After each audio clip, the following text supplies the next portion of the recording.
Welcome to Attic Static. Today we have two stories for you, The Echo of the Still Water and The Peripheral Dweller. Sit down, relax, and enjoy. The Echo of the Still Water. October 12th. We arrived at the lake today. The water is so still it looks like a sheet of black glass. It's peaceful, almost unnervingly so. My husband, Elias, and I are settling into the houseboat. It smells of cedar and old rope. Tonight, the only sound was the rhythmic lap of water against the hull. We feel isolated, but in a beautiful way. October 14th, a strange thing happened today. While I was reading on the small balcony, Elias called my name from the galley. I looked up, and for a split second, his face looked wrong. Not ugly, just perfectly symmetrical, as if someone had smoothed out the wrinkles of his expression with a thumb. He smiled, but it stayed on his face a beat too long before he moved. Maybe it was just the lighting. October 16th, the silence is starting to feel heavy. I heard Elias humming in the bedroom this morning. It was his favorite tune, the one he always hums when he's making coffee. But as he walked into the room, he wasn't holding a mug. He was just standing there, eyes wide, humming the final note over and over until it faded into nothing. When I asked him what he was doing, he looked confused, as if he didn't know why he'd started. October 18th, the echo appeared today. I was sitting in the living area when a voice drifted from the shadows of the hallway. It wasn't Elias. It was my mother.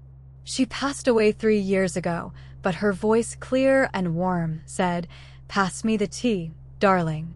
I froze. There was no one there. Then, a second later, Elias walked in, looking puzzled. "Did you hear that?" he asked. It sounded just like her. October 20th. The mimics are becoming more frequent. It's not just voices anymore, it's movements. Today, I saw a figure standing by the stern of the boat. It had Elias's height and his broad shoulders. When it turned around, it had his face, perfectly replicated down to the mole on his chin. But when I called out to him, the figure didn't move. It just stood there, mimicking my surprised expression with a slight delay. The real Elias was in the kitchen, laughing at something he'd found. October 21st. We are starting to feel watched. There is a presence on this boat that isn't us. It lives in the corners of the rooms. Yesterday, I went to the bathroom and heard my own voice whisper from behind the door, "Are you ready?" It was my exact pitch, my exact cadence.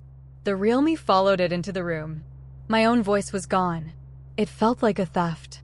October 23rd, panic is setting in. The stranger is no longer hiding. It has started to replace our loved ones in small bursts. I'll be talking to Elias, and suddenly his hand will move with a fluidity that isn't quite human, too smooth, too intentional. Then he'll blink and the glitch will pass. Tonight, it imitated my younger sister. It sat on the edge of the bed and sighed exactly like she does when she's tired. But there was no sister in sight. October 24th, we had a confrontation today. I saw the stranger clearly for the first time.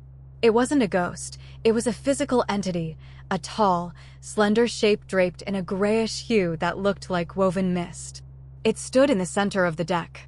It didn't just mimic us, it studied us. It moved its head in sync with mine, tilting left, then right. I realized it was learning how to be us. October 25th, the stranger is getting bolder. It started mimicking Elias perfectly, his walk, his laugh, even the way he rubs his neck when he's thinking. But then, something terrifying happened. While Elias was sleeping, the stranger took over. I woke up to find it lying in his bed. It looked like him, but its eyes were slightly too bright, and its skin felt like cool silk. When I touched it, it reached out and gripped my hand, perfectly mimicking the way Elias holds mine.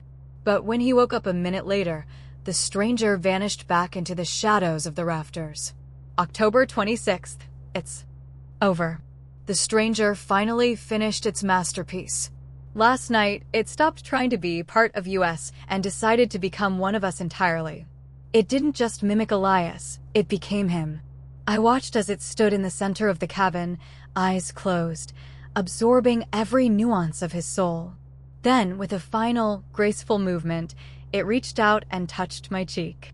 At that exact moment, it stopped being an entity of mist and became a perfect copy of Elias, down to the warmth of his breath. It spoke one word: home. The original Elias was still there, but he was now the passenger, observing as the stranger took his place in our lives forever. The lake is still. The boat is silent. We are finally complete. And now, our next story. The Peripheral Dweller. I'm sitting in my kitchen right now, the sun is fully up, and yet I still find myself glancing at the empty corner of the room every few seconds. My hands are still shaking slightly as I write this down. They say that memory is a reliable narrator, but after last night, I realized that sometimes memory is just a way to keep the present from becoming overwhelming. It started around 11 p.m. on a Tuesday. I had stayed late at the office and was heading home in a torrential downpour. The city felt muffled, wrapped in a gray blanket of rain. To avoid the main roads, I pulled into the underground parking garage of the old industrial district. It was one of those cavernous, brutalist structures, concrete pillars, flickering fluorescent lights, and that specific, metallic scent of damp stone and exhaust. I parked on level 4. It was nearly empty, except for a few solitary cars scattered like abandoned toys. I turned off the engine, and for a moment, there was a silence so profound it felt heavy. That's when I noticed the first sensation, the feeling of being watched. It wasn't a distant gaze. It felt intimate, as if something were standing just 3 feet behind my driver's side door. I turned my head to the left, squinting into the shadows between the pillars. There was nothing there but dust motes dancing in the dim light. I exhaled, convinced it was just my imagination playing tricks on a tired brain. But as soon as I looked back at the dashboard, the sensation intensified. It felt like a physical pressure against the back of my neck. I decided to get out of the car. The moment my feet hit the oil-slicked concrete, the silence was broken by a soft click. Not a footstep, but a sound like a fingernail tapping on stone. I froze. I looked directly at the pillar to my right. It was bare, plain, gray, and unremarkable. Then I blinked. And in that split second of closing my eyes, something shifted. When I opened them again, a tall, spindly silhouette stood against the far wall. It had long, needle-thin limbs and a head that seemed slightly too large for its body. It wasn't moving, or rather, it was perfectly still. I gasped. The moment my eyes locked onto it, the creature seemed to react by becoming alive. It didn't just stand there. It possessed an aura of heavy presence. But the second I looked away to check my car door, it did something impossible. It moved. I heard a faint shhh sound, the noise of skin sliding over concrete. When I whipped my head back toward the far wall, the creature was halfway across the garage, its long arms swinging in a graceful, rhythmic motion. It was closer now. Panic began to coil in my chest like a spring. This was the rule of our encounter. It only moved when I wasn't looking at it. I took a tentative step forward. I stared intensely at its face, a smooth, pale oval with 3 small, glowing amber dots where eyes should be. It was frozen in an expression of serene curiosity. I felt the urge to move, but I knew that if I did, it would travel with me. I decided to try a test. I stared at the creature for 5 full seconds. *1, 2, 3, 4, 5. It remained motionless, its thin fingers splayed out like the legs of a spider. Then I blinked. In that blink, it was gone from the far wall. It wasn't in my peripheral vision either. The garage felt empty again. My heart hammered against my ribs. Was it gone? Or had it just moved behind me? I didn't want to turn around. I wanted to keep staring at the spot where it had been, hoping that if I stared hard enough, it would stay put. But curiosity, or perhaps a desperate need for certainty, won out. I spun around 180 degrees. It was right in front of me. It was standing barely 2 feet away now.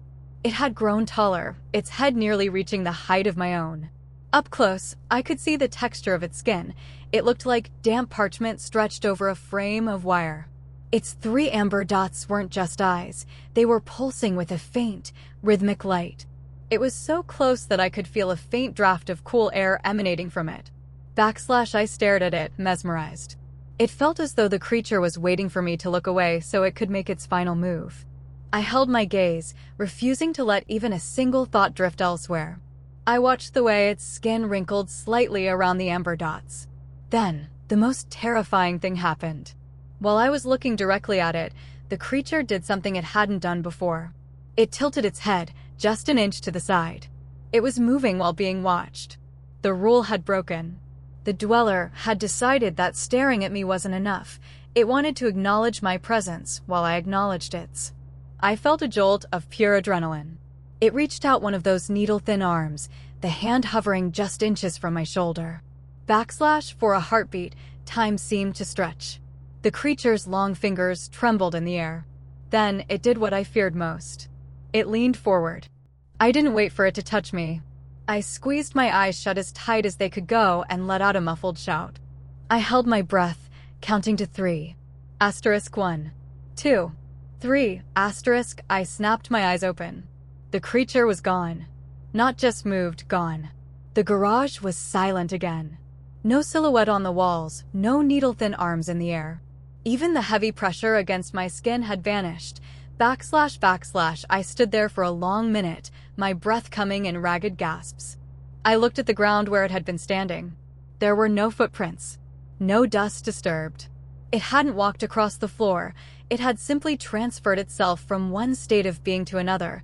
I didn't walk back to my car. I practically sprinted.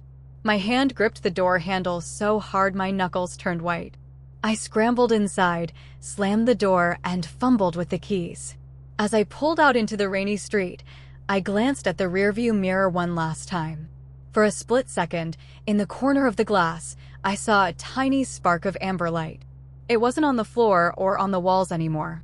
It was sitting in my back seat, perfectly still, waiting for me to stop looking at it. The end. Subscribe for more horror stories and make sure to like.